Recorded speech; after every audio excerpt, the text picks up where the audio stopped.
ship, all he does, you got it, good. He says they ought to see us as rowers under the deck of the ship, because the rower or the servant is not the one who determines the direction of the ship, nor is he the one who determines the destiny of the ship. He does not decide what port to land in, and he does not decide when the trip and journey is over. He does not decide what the object and goal of the trip is. All he does is row underneath the deck of the ship, because the person who is in charge of the ship is not under the deck. It's the person on, oh, you got it, on top of the deck. Now, we know some about that, because we call this ship a metaphorical picture of the church, and we declare that it is like the old ship, you got it, of Zion. Get on board, get on board. Well, who's in charge? King Jesus. I feel it already. King Jesus is my captain. Get on board. Well, what's your function? I'm just rowing in the name.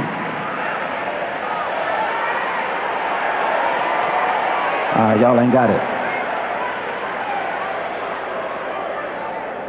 He says they ought to determine that I am but a servant and slave rowing underneath the deck of a ship.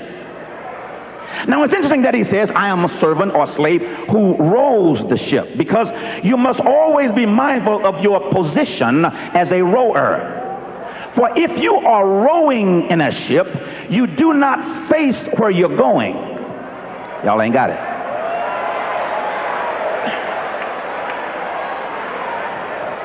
The rower has his back to his destination.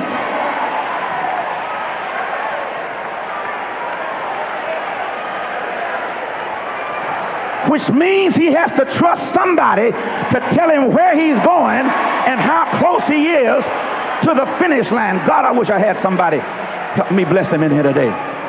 We ought to live our lives as those who are in total submission to the captain of our ship. So let me settle this one thing about economics. You ain't in charge of nothing.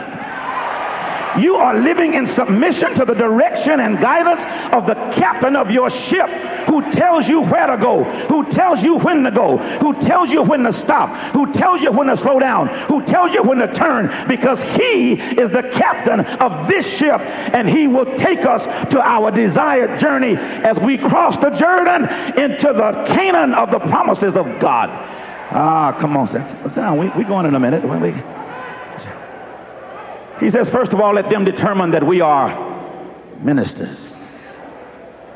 And then it says that we are likewise, watch this one now, stewards. Everyone says steward.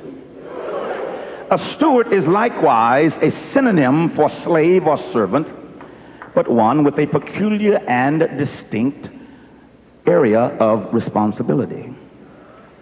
The word steward, listen, comes from the word oikos, O-I-K-O-S, which means house. Watch this now. They ought to determine that we are stewards, slaves, servants, listen now, but stewards. This word for steward is from the root word that means oikos, or house. A steward is an oikonomos, from which we get our English word economics. My assignment was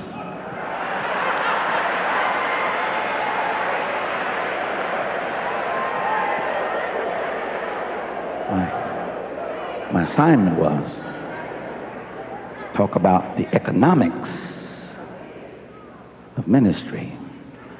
Paul says they ought to look at our lives, listen now, and determine that we are economists for the kingdom. We are servants, but we have been given, listen now, responsibility of managing the house. This word for steward means a servant who has been given the unique responsibility of managing the household that belongs to someone else. Let me throw this in there for free. Now it means that's not your house. You serve there, you preach there, you labor there, you pray there, but it's not your house. You are but a steward whose job it is to oversee and to manage the affairs of a house that belongs to someone else. He says that they ought to look at us, listen now, and determine that we are economists. We are called to be involved in the ministry of economics. For the very managing of the household is the etymological concept of being an economist. The servant, the slave, is in a unique position, for he is one who has been given responsibility. Come on, go with me. Verse 2 throws us a curve. Watch this. Verse 2 says, moreover, it is required in stewards that a man be found faithful. Stop.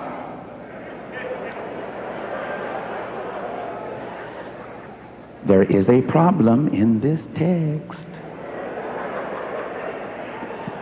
Verse 2 says, it is required in stewards that they be found faithful. There's a syntactical problem in these two verses, because he says in verse 2 there's a requirement for the stewards. In verse 1 he says we function on this stage in two roles. You got it. We are ministers and we are stewards. We are under rowers and we are economists. But verse 2 says there's a requirement for the steward. Why would God make such a distinction between the requirements of these two servants or slaves? For he says we function in two roles, and yet there seems to be a different level of accountability for the economists.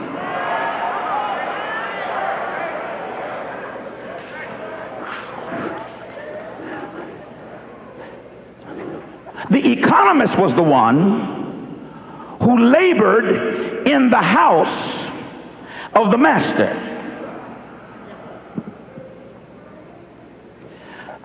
The minister is the one whose job is, for the most part, structured around the movement of the ship. And he says there is a requirement for the steward that seems to be beyond that of a minister. See if I can help you. Did anybody see Ben-Hur?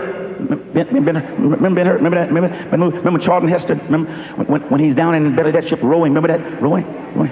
That's the picture here in this text. It's a picture of slaves under the deck rowing a ship. Now, if you will remember carefully, you will remember that there were two rows of slaves.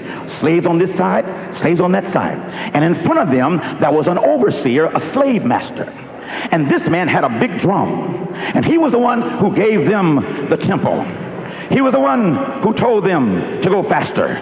He was the one who told them to go slower. He was the one who said ramming speed. He was the one who stopped and said take a break. And all the time, continuously, 24 hours a day, the